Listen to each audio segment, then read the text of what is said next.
A need for God. Christ in your hearts is your only hope of glory. Colossians chapter 1 verse 27. The age-old issue, can man save himself, or does he need God, is still raging across the world as furiously as ever. As long as the world goes on, people will build towers of Babel, fashion their graven images, and invent their own ideologies.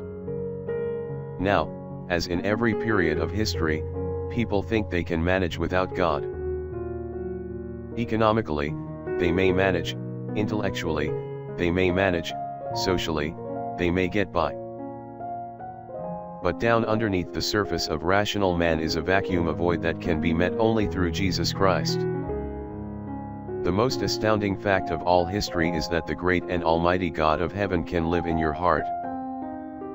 It makes no difference who you are. Prayer for the day. You fill the emptiness and longing of my soul. I need the presence of your Spirit, dear Lord.